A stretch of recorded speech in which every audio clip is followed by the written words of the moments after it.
ঝিনাইদার এক টিওনর বাড়িতে একবার উপস্থিত হয়ে দেখি ওনার আমার চা দিল, সে বিস্বাদে চা দিয়েছে, কিন্তু নিচে কোনো পিরিচ নেই।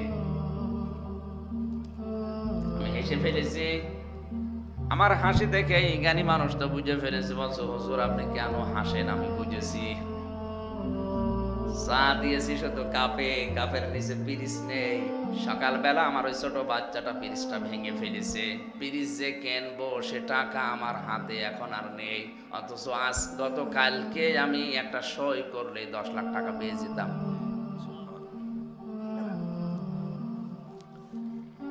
আমি ছোটবেলায় কোরআনে কারীম পড়েছিলাম এবং বুঝেছিলাম, এতটুকু আমি জানতাম যে ঘুষ খাওয়া জায়েজ নেই। আমার এই ছোট্ট জীবনে আমি অন্তত এই পথে পা বাড়াইনি।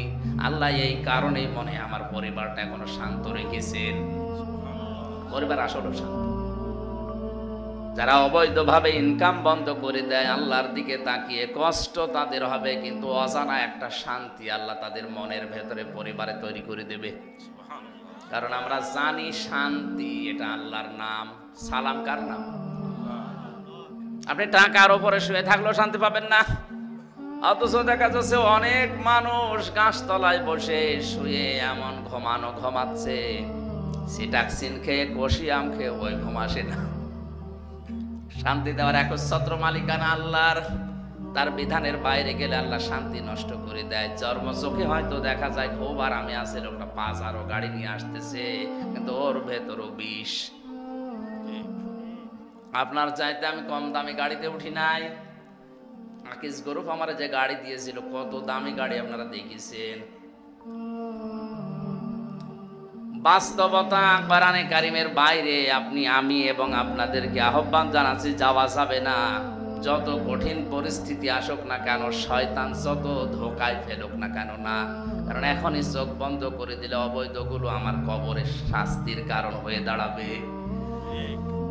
এজন্য প্রথমে তো ওই গজলটা 2 লাইন বললাম, কবরে কি করে রবে একা একা, অন্ধকারে বাতি নাই, বদ্ধ ঘরে সাথী নাই, তোমার প্রিয়াও দেবে না তোমার দেখা, কবরে কি করে রবে একা একা। এক মুহূর্ত যে সন্তানে না দেখলে ঝড় ওঠে প্রাণে, তাদের ছেড়ে গোরস্থানে থাকবে যে একা। তারা বছরে 2-1 পাশে যাবে জিয়ারতের আসে, 1000 বছর কোটি বছর নির্ঘুম নিঝুমে থাকবে একলা, কবরে কি করে রবে একা একা।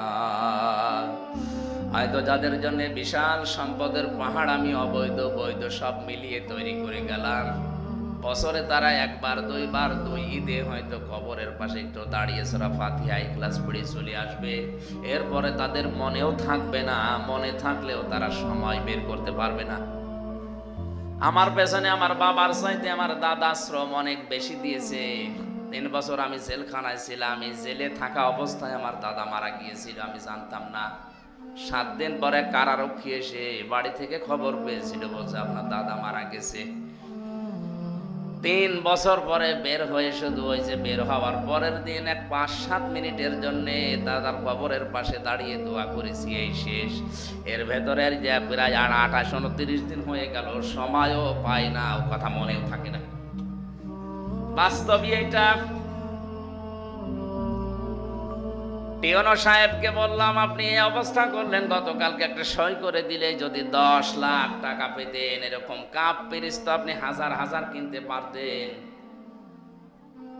ছোটবেলায় উনি যে সুদের আয়াত পড়েছিলেন, ওইটা ওই পর্যন্ত ওনার মনে আছে।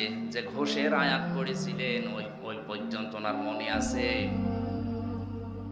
এজন্য কিতাবের শিক্ষা ব্যবস্থা যদি জারি করা যায়, যদি চালু করা যায়, প্রাথমিক অবস্থায় এটা যদি ঢোকানো যায়, ও বড় হয়ে যত বড় জায়গায় যাক না কেন, আল্লাহর কসম ও ঘুষ খাবে না। আর এই সমস্ত মানুষ যদি ঘুষ থেকে ফিরে আসতে পারে, যদি ফিরে থাকে, 1734 জন মানুষ আছে এই দেশের দায়িত্বে। মাত্র কয়জন? 1734 জন। এই মানুষগুলো যদি হযরতে ওমরের মতো সিদ্ধান্ত নিয়ে ঘুষ নামক এই বিষ থেকে ফিরে থাকতে পারে, বাংলাদেশ আল্লাহ জান্নাত হয়ে যাবে। আর মসজিদের ইমাম সাহেব যদি বলে আমি ঘুষ খাই না, আমি ভালো মানুষ, তো ওরে ঘুষ দেবে কে? ওর কাছে ঘুষ নিয়ে যাবে কেউ? টিএনও সাহেব, ওসি সাহেব, ডিসি সাহেব, এসপি সাহেব যদি এমপি সাহেব বলে আমি ঘুষ খাই না, ওটা আল্লাহর ওলি। ওটা কি? তো ওই জায়গায় আল্লাহর ওলি বা টিকে থাকার জন্য যেটা দরকার সেটা কিতাবের শিক্ষা। কোন কিতাব বলেন তো? এটা হযরতে ওমরের মতো টপ টেররকে যদি জিরো থেকে হিরো বানাতে পারে, তা আমি হামজাকে জিরো থেকে হিরো বানানোর ক্ষমতা এখন আর নেই? অবশ্যই আছে। রাসূলকে আমরা বন্ধু হিসাবে যদি পেতে চাই, অবশ্যই কোরআনের শিক্ষা ব্যবস্থা পরিবার থেকে আমাদের সিলেবাস পর্যন্ত জারি করা লাগবে।